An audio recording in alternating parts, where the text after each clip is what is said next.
The actual radicals of the 1960s, okay, either went off, dropped out of college and went off to create communes, right, or they were taking acid and destroyed their brains. Now, I have also written about that, the destruction of the minds, okay, of the most talented members of my generation through LSD. It was going on all around me, right?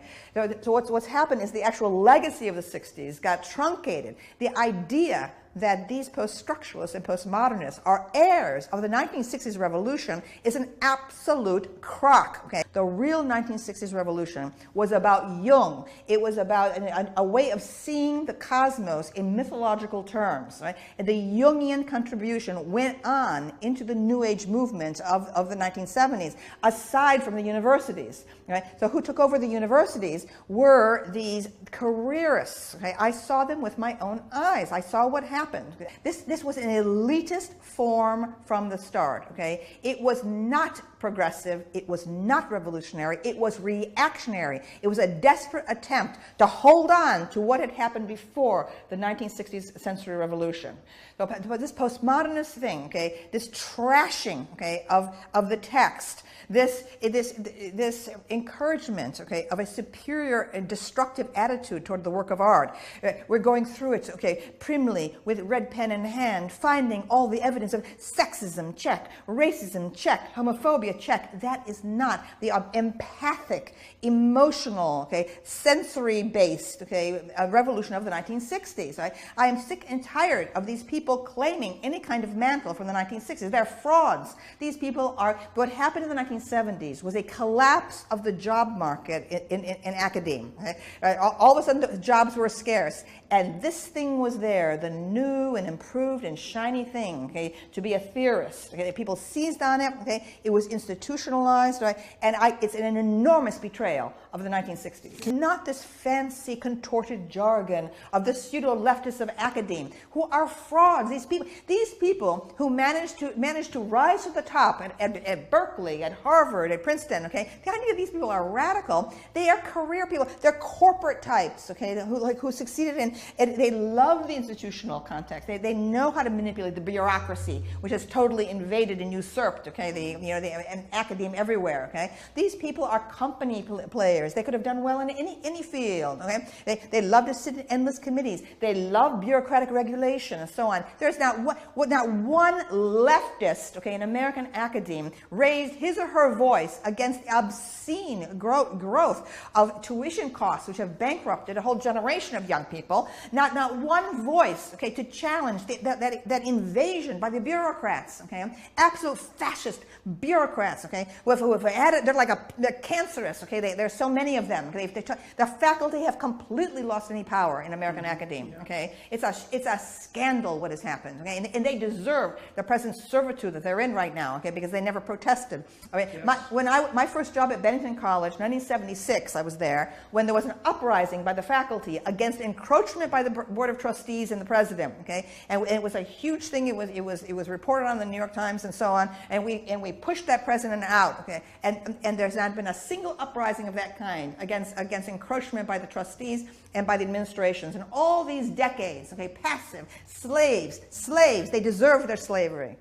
What this did to create English Women's Studies department, absolutely out of the air, just snap your fingers and create women's studies. The English department had taken a century to develop. Okay, it was a huge argument. Okay, within it, right? And all of a sudden, to create a department with a politicized agenda from the start, okay, by people without any training, whatever in that field. Okay, what should be the parameters of the field? What should be the requirements of that field? How about biology? Okay, if you're going to be discussing gender, that should have been a #1 requirement. Okay, as part of any women's studies department or program. Yes. But no, okay, it was all hands off. It was just the administrators wanted to solve a public relations problem. Okay? They had a situation with very few women faculty nationwide at a time when the women's movement had just started up. The spotlight of attention was on them. They needed women faculty fast. They needed the women's subject on the agenda fast. Right? So they just like, poof, let there be women's studies. Okay, and now we'll just hire some women, usually from English departments, here and there, and we'll just throw them together. You invent it. You say what it is. So that's why women's studies got frozen at a certain point of ideology, okay, of the early 1970s. I was already in revolt from it. Okay, I was a precursor in terms of my endorsement of feminism before even now was created, right? But I couldn't even have a conversation with any of these women. They were hysterical about the subject of biology. They knew nothing about hormones. Okay, I mean, I probably got in fistfights over this. People were so convinced that biology had nothing whatever to do with gender differences. Right? Now, I identify as transgender, okay, myself, okay, but I do not require the entire world to alter itself, okay, to fit my particular self-image. I do believe in the power of hormones. I believe that men exist and women exist, and they are biologically different. I think there is no cure for the culture's ills right now, except if men start standing up, okay, and demanding that they be respected as men. Also increasingly dominated by a view of masculinity that's mostly characteristic of women who have terrible personality disorders and who are unable to have healthy relationships with men. Now, but here's the problem. This is something my wife has pointed out too. She said, well, men are going to have to stand up for themselves, but here's the problem. I know how to stand up to a man who's unfairly trespassing against me. And the reason I know that is because the parameters for my resistance are quite well defined, which is we talk, we argue, we push, and then it becomes physical, right? Like if we move beyond the boundaries of civil discourse, we know what the next step is. Okay, that's forbidden in discourse with women. And so I don't think that men can control crazy women. I really don't believe it. I think that they have to throw their hands up in it's not even disbelief. It's that there's no step forward that you can take under those circumstances, because if the man is offensive enough and crazy enough, the reaction becomes physical right away, or at least the threat is there. And when men are talking to each other in any serious manner, that underlying threat of physicality is always there, especially if it's a real conversation, and it keeps the thing civilized to some degree. If you're talking to a man who wouldn't fight with you under any circumstances whatsoever, then you're talking to someone to whom you have absolutely no respect. So I don't know, it seems to me that it isn't men that have to stand up and say enough of this, even though that is what they should do. It seems to me that it's sane women who have to stand up against their crazy sisters and say, look, enough of that, enough man-hating, enough pathology, enough bringing disgrace on us as a gender. I too believe that this is symptomatic of the decline of Western culture, and it will just go down flat. I don't think people realize that the masculinity still exists, okay, in the world as a code among jihadists, okay, and when you have passionate masculinity, okay, circling the borders like the Huns and the Vandals during the Roman Empire, that's what I see. I see this culture rotting from within, okay, and disemboweling itself literally. Now, I have an overview of why we're having these problems, right?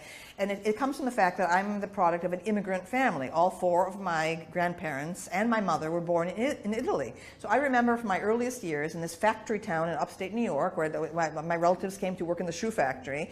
I can remember still, okay, the life of the agrarian era, okay, which was for most of human history, okay, the agrarian era, where there was the world of men and the world of women, and the sexes had very little to do with each other. Each had power and status in its own realm. Right? And they laughed at each other, in essence. Okay? Yeah. The women had enormous power. In fact, the old women ruled, not the young, beautiful women like today. Okay? But the older you were, the more you had control over everyone, including the mating and marriage. There were no doctors, so you had the old women were like midwives and knew all the ins and outs of this inherited knowledge about pregnancy and all these other things. Right?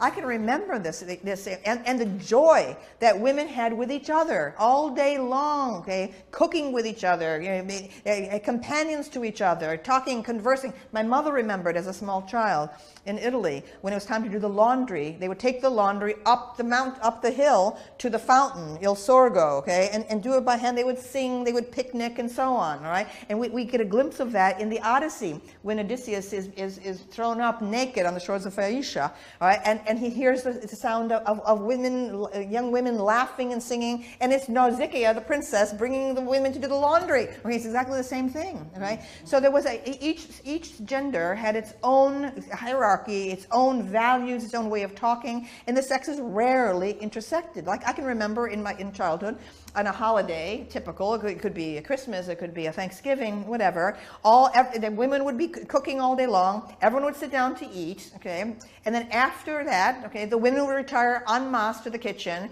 and the men would go, I would look at through the window and see all the men would be all outside, usually gather around the car, okay, at a time when cars didn't work as well as they do today, with the hood up, okay, and the men would be standing with their hands on their hips like that, everyone's staring at the engine, okay, and I went, yeah, that's how I learned, okay, men were refreshing themselves by studying something technical and mechanical after being with the women, okay, during the dinner, okay, so all of these problems of today are the direct consequence of women's emancipation and freedom from housework, thanks to capitalism, okay, which made it possible for women to have jobs outside the home for the very first time in the 19th century, no longer to be dependent on husband or father or brother, right? And so this great thing that's happened to us, allowing us to be totally self-supporting, independent agents, has produced all this animosity between men and women, because the women feel unhappy. Women today, wherever I go, whether it's Italy or Brazil or England or America, okay, or Toronto, okay, the upper middle class professional women are unhappy, miserable. They don't know why they're unhappy. They want to blame it on men. Okay, the men must change. Men must become more like women. No, that is the wrong way to go. Okay, it's when men are men. Okay, and understand themselves as men, are secure as men. Then you're going to be happier. Yeah, well, there's nothing more dangerous than a weak man. Yeah, absolutely. Okay, and especially all these quislings. Okay, spouting feminist rhetoric. When I hear that, okay, it makes me sick. But here's the point: men and women have never worked side by side ever. Maybe on the farms, okay, when you were like, maybe one person's in the potato field, the other one's over here in the doing tomatoes or whatever. Okay, you had families working side by side, exhausted with each other, no time to have any clash of this. It was a collaborative effort on farms and so on. Never in all of human history have men and women been working side by side. And women are now the pressure about Silicon Valley. They're also sexist. Oh, they don't allow women in and so on. The men are being men in Silicon Valley, all right, and so on. And especially the engineers. And the women are demanding that, oh, this is terrible, you're being sexist. Maybe the sexes, okay, have their own particular form of rhetoric, their own particular form of, of identity, okay. Maybe, okay, we need to re-examine, okay, this business about, maybe we have to perhaps accept some degree of tension and conflict between the sexes, okay, in a work environment. I don't mean harassment. I'm talking about women feeling disrespected, how somehow their opinions when they express them, okay, are not taken seriously, or even Hillary Clinton is complaining. Oh, when a woman writes something online, she's attacked immediately, and so on. Well, everyone's attacked online. What are you talking about? The world is tough. The world is competitive. Okay, identity is honed, okay, by conflict. The idea that there should be no conflict, that we have to be in this bath, okay, of approbation. Yes. It wasn't sexism against women that there was a division of labor. The men went off to hunt and did the dangerous things. The women stayed around the hearth, because you had pregnant women, nursing women, older women, okay, they were cooking and so on. So I feel that these communication patterns that we're talking about have been built up, okay, over the centuries. I mean, the men had to toughen each other, okay, to go out. The hunting parties of Native Americans, they could be gone for 2 weeks, and when the temperature was below zero, okay, many of them died, okay. The idea that somehow, any kind of separation of the sexes or different spheres of the sexes is inherently sexist. Everything that we're talking about, okay, is education into early history, okay? Until people understand the Stone Age, the nomadic period, the agrarian era, and how civilization built up, okay? In Mesopotamia, the great irrigation projects, or in Egypt, okay, where you had for the first centralized government authority became necessary, okay, to master these. You had a situation where environmentally difficult situation like the deserts of Mesopotamia or the peculiar character of Egyptian geography, where you can only have a little tiny fertile line along the edges of the Nile, okay, an otherwise desert landscape. So the civilization and authority, okay, right, as not necessarily about power grabbing, but about organization to achieve something for the good of the people as a whole. Yes, you see that's exactly the symbolism of the great father. By reducing all hierarchy to power, okay, yep. and selfish power, okay, it is utterly naive. It's ignorant. Okay? So I say education has to be totally reconstituted, including public education, to begin in the most distant past. So our young people today who know nothing about how the world was created that they inhabit, okay, can understand, okay, what marvelous, technological yes. paradise they live in, and it's the product of capitalism, it's the product of individual innovation, most of it's the product of a Western tradition that everyone wants to trash now, etc. If you begin in the past and show, and also talk about war, because the war is the one thing that wakes people up, okay, as we see. War is the reality principle. May see. Yes, okay, war is the reality principle. My father and 5 of my uncles went to World War II, and my father was part of the force that landed in Japan. Okay, he was a paratrooper.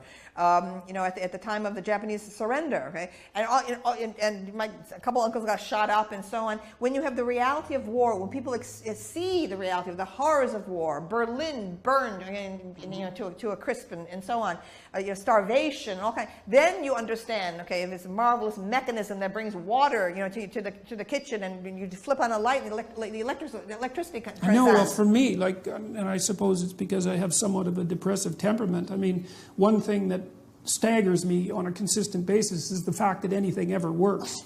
I mean, because it's so unlikely, to be in a situation where our electronic communications work, where our electric grid works, and it works all the time, right? It works 100% of the time. And the reason for that is that there are mostly men out there who are breaking themselves into pieces, repairing this thing, which just falls apart all the time.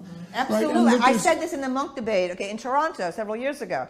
I said that there's the invisible, all these elitist professors sneering at men. It's men who are maintaining everything around us. Okay, this invisible army, okay, which feminists don't notice. Right? Nothing would work if it weren't for the men. Western culture is heading, okay, because we are so dependent on this invisible infrastructure. We're heading for an absolute catastrophe when jihadists figure out how to paralyze the power grid. The entire culture will be chaotic. You'll have mobs in the street, okay, within 3 days, okay, when suddenly the food supply is interrupted and there's no way to communicate. There'll be like a robbery. I mean, that is the way Western culture is going to collapse. What will happen is that it's the men, okay, the men will reconstruct civilization while the women cower in the houses and have the men go out and do all the dirty work. That's what's going to happen again. Only men will bring civilization back again. It could be that human beings were never intended, okay, to be trapped in a house just with their parents.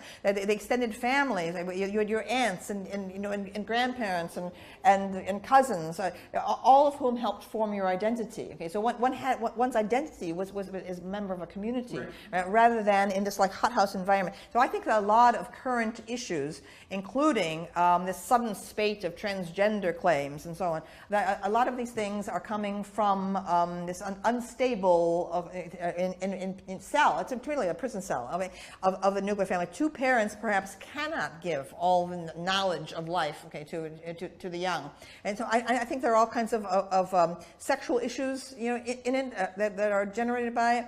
But with the psychology today is now simply a practical matter. People come in, the psychologist in the United States deals with your present problem. Let's not go into the distant past. Okay, let's just deal with our present problem, which obviously we have forms of communication. We need to fix this, and then you'll be fine. Okay, as a consequence, there's a complete absence of any kind of analysis of your experiences as a child with your parents, with your siblings and so on, how that might relate to your current sexual identity issues, whether it's transgender or whether it's homosexuality. It is you cannot possibly ask, okay, about any genesis of homosexuality today, okay, because that is automatically defined as homophobic. Well, excuse me, every single, as an openly gay person myself, every gay person I know, okay, there's some story there, okay, it seems to be in childhood. Not only that, there's a strange similarity of the storylines of all of my friends who are gay. Okay, there's a same pattern that had to do with blurred border lines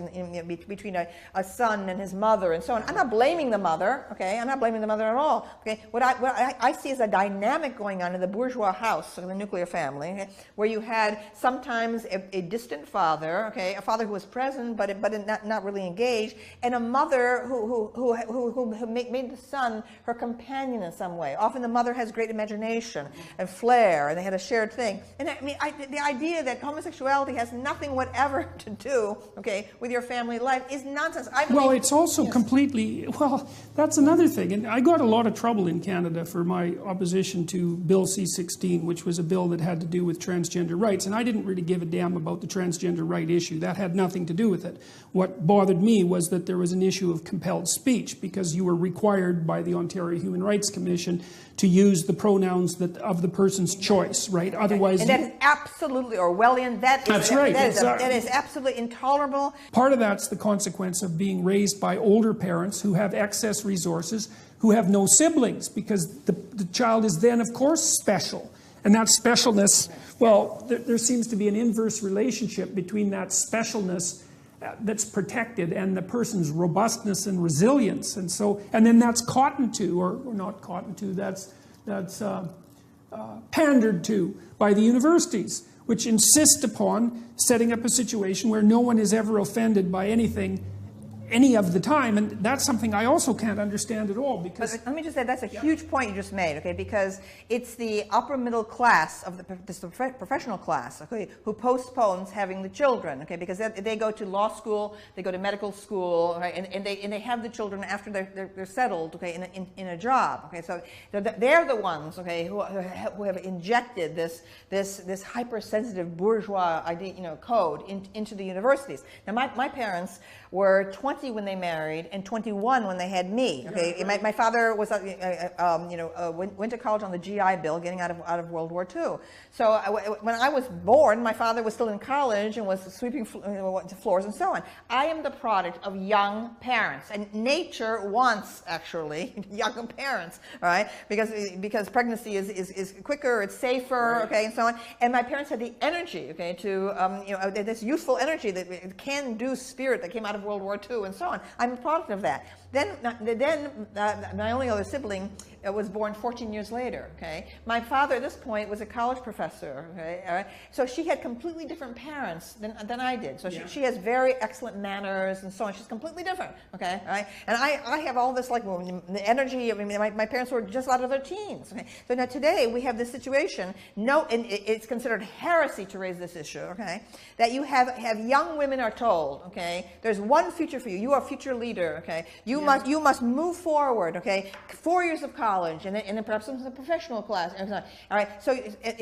maybe the young women's bodies are signaling, okay, that they want to be mothers. Maybe there are signals coming from the body, right, of maybe now wanting this system of education that was devised for men. Okay, this being funneled along, channeled along in this mechanism. All right. So young women, feel unhappy. They don't know why. They feel they have no sense of identity. If they want to marry and drop out of college, right, and have a baby, they would be treated as traitors to their class. Yeah. What? You are a future leader. What? Have a baby? Only working class women would do that. Okay. Yeah. Now, what I find working class women, okay, in general, okay, far more rounded as personalities. Okay, they express themselves forcefully. They have body language that takes up space. Okay, a man says something to them in the street, they're right back in their face, and so on. It is the bourgeois girls, okay, who are taught that they're special, okay, who have to postpone actual life, okay, for all these years.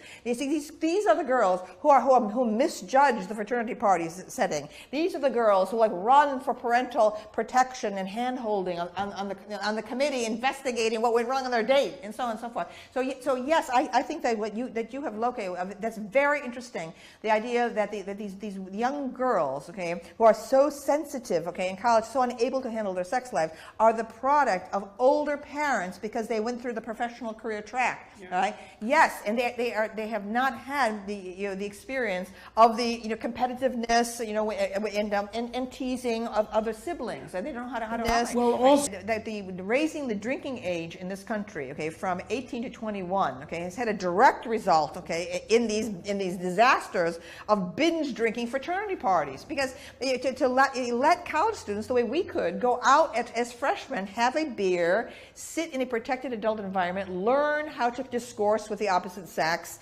in a safe, environment, right, and so on. And now today, okay, because of the stupid rule that young people can't even buy a drink, okay, in a bar until they're 21, we have these fraternity parties that are like it's the caveman era. Well, of course, in this modern age, this disadvantages men. Okay, men want to hook up, men want to have sex. Women don't understand what men want. So, women are like put out because they're hoping that maybe the man will continue to be interested in them. Okay, the man just wants experience. Okay, the hormones drive toward. To me, I've theorized, okay, that the sex drive in men is intertwined with hunt and pursuit. Okay. Yes. And so on. I feel absolutely this is what women don't understand. Okay, and if women understood what I understand from my transgender perspective, all right, these women on the streets. Okay, I am obviously Madonna, admirer, and I support pornography and prostitution. So I don't want what I'm about to say to seem conservative. It isn't. Okay, what I'm saying is the women on the street, young women, okay, who are jogging, okay, with no bra on, okay, short shorts, and have earbuds in their ears, okay, just jogging along like I said. These women do not understand the nature of the human mind. They do not understand the nature of psychosis, okay, and this intertwining that I'm talking about, okay, of the hunt and pursuit thing, okay. They're triggering a hunt thing, just what you have talked about in terms of the zebra herd, okay. They are triggering the hunt, okay, impulse, okay, in psychotic men, okay. To have there goes a very appetizing and totally oblivious animal, okay, bouncing along here, okay. So and we're in a period now where psychosis is not understood at all, okay. And young women have had no exposure to movies like Psycho, okay, the kind of the rapist, serial murderer thing, and so on. The kind of strange dynamic that has to do with the assault on the mother imago, in the mind of the psychotic. So I think there's an incredible naivete. These young women are emerging and going to college, and in this like incredible Dionysian environment of orgiastic sexual experience in fraternity houses. They're completely unprepared for it, right? And so you're getting all this outrage. So feminist rhetoric has gotten more and more extreme in its portrayal of men as evil. But in fact, okay, what we have is a chaos. It's a chaos in the sexual realm. The girls have not been told anything real, in terms of biological substratum to sexual activity. And there's full of lies about what constitutes consent too. Exactly. And it's become something that's essentially portrayed linguistically as a sequence of progressive contracts, which... I'm worried about also in this age of social media. I've noticed as a teacher in the classroom that the young people are so used to communicating now by cell phone, okay, by iPhone, that they're losing body language and facial expressions, okay, which I think is going to compound the problem with these dating encounters, okay, because the ability to read the human face and to read little tiny inflections of emotion. I think my generation got that from looking at great foreign films with inability to read other people's intentions. Okay, that I think this is going to be a disaster. I mean, I just noticed that. How year by year, okay, the students are becoming much more flat affect, okay, and they themselves complain that they'll sit in the same room with someone and be texting to each other, okay, okay, right, and I think that's another thing too is that as feminism, moved into its present system of ideology, okay, it has tended to denigrate motherhood, okay, yes, as a lesser order of human experience, and to enshrine, of course, abortion. Now, I am 100% of abortion rights. I belonged to Planned Parenthood for years until I finally rejected it as a branch of the Democratic Party, my own party, and so on. But as motherhood became excluded, as feminism became obsessed, okay, with the professional woman, okay, I feel that the lessons that mothers learn have been lost, okay, to feminism, okay, which is, okay, that if the mothers who bear boy children, okay, understand the fragility of men, the fragility fragility of boys. They understand it. They don't see boys and men as a menace. They understand the greater strength of women. Okay, so there's this tenderness, and connectedness between the mother and the boy child. Okay, when motherhood is part of the experience. Okay, of women who are discussing gender. So what we have today is that this gender ideology has risen up on campuses where none of the girls, none of the students have married, none of them have had children. Okay, and you have women, some of whom have had children, but a lot of them are lesbians or like professional women and so on. Okay, so the whole tenderness and forgivingness, okay, and encouragement that women do to boys. Okay, they don't understand this hypersensitivity of boys is not understood. Okay, instead boys are seen as somehow more privileged. Okay, and somehow their energy level is interpreted as aggression. Okay, potential violence and so on. Okay, right. So I think that what we would do better. Okay, if we would have, I have proposed. Okay, that colleges should allow the moment a woman is entered. Okay, she has entrance to that college for life. Okay, and that she should be free to leave, okay, to have babies when her body wants to have babies, when it's healthy to have them, okay, and then return, have the occasional course, okay, build up credits, and fathers, you might be able to do it as well, and so on, to get married women with children into the classroom. The moment that happens, as happened after World War II, okay, where you had a lot of married guys in the classroom, okay, and so on, not yet that many women, the experience of a married person with a family, okay, talking about gender, but most of the gender stuff would be laughed out of the room. Okay, if you had a real mother in there who had experienced childbirth and was raising boys and so on, it has never existed. I mean, perhaps the word can be applied to Republican Rome, and that's it. Okay. Well, and maybe it could be applied usefully to certain kinds of tyranny, but not to a society that's actually functional. Victorian England, arguably, okay, but other than that, to use the word patriarchy in a slapdash way, so amateurist, absolutely, it just shows people know nothing about history, whatever, have done no reading. One of the things that I'd like to ask you is, what do you see happening in the next 10 years in the universities or in culture at large? And I mean, you just put forward a proposal for the universities for the treatment of women, which I think is a very interesting one, because women do have a different time frame than men. But what the hell is the proper way forward? I've been encouraging young men to tell the truth and to take responsibility, and there's a huge market for that message. But I'm not convinced by any stretch of the imagination that it's enough. When you look forward and you try to be optimistic, what the hell do you see? Well, in the largest scale, I'm concerned about the future of Western culture because as a student of history, it looks too much to me like ancient Rome, okay, which became overexpanded, it was at the mercy of bureaucratic creep. Okay, I can imagine one of them. Yes, right. And Roman identity eventually got blurred. Okay, in its incorporation of so many different cultures, which at first seemed like a healthy kind of multiculturalism, but eventually it overexpanded and simply collapsed of its own weight. So I am concerned about whether Western culture is in a rapid decline. I think it would be very easy because we are so interconnected and so overcomplex.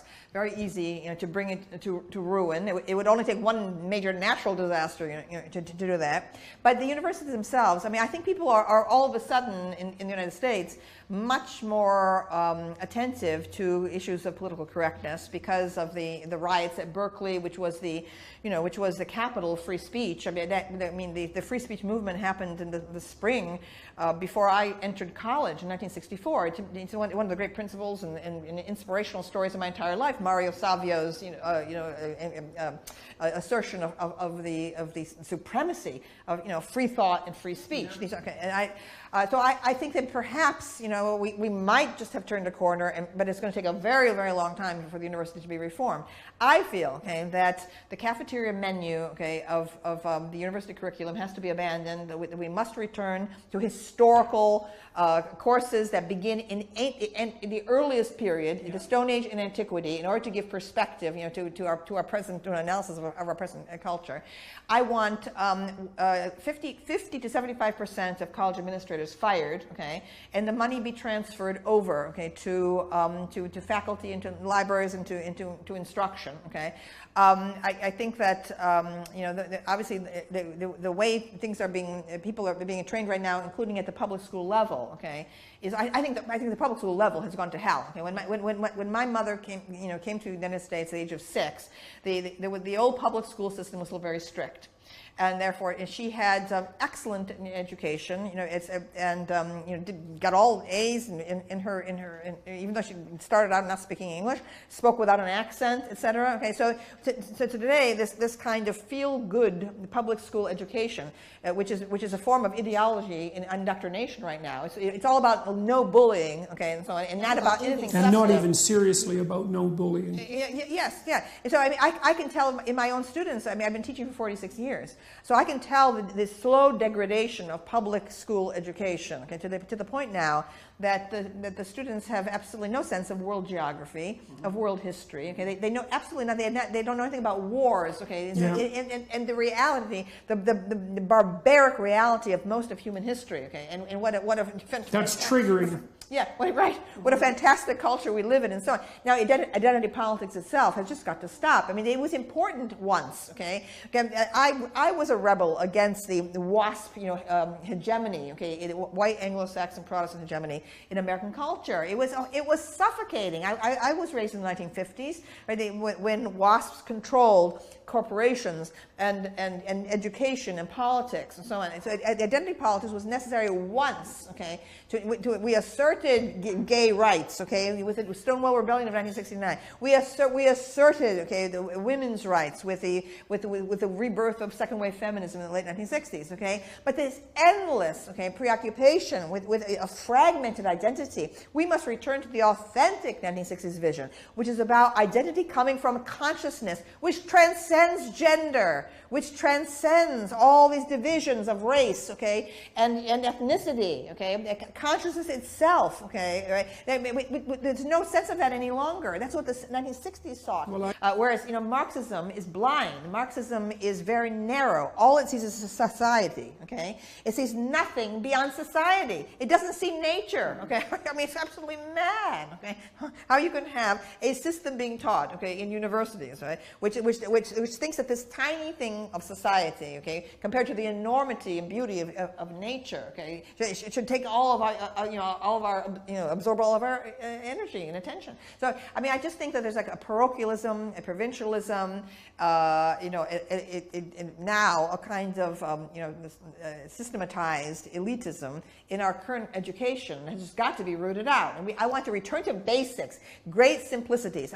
All these faculty members teaching their little tiny courses that has to do with their own specialty. That's got to stop. Okay, people can pursue whatever they want in their private research as scholars. Okay, certainly that's necessary, but they must teach in the core curriculum, and people must decide what is crucial for an educated person to know. I do want a multicultural. I do want a global curriculum. Okay, I want all the cultures taught. Okay, right?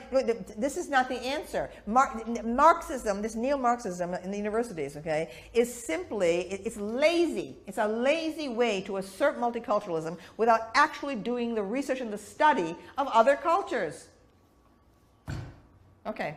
All right. That's a good one to close on. We agreed on everything. I knew it. All right, great. Thank you very much.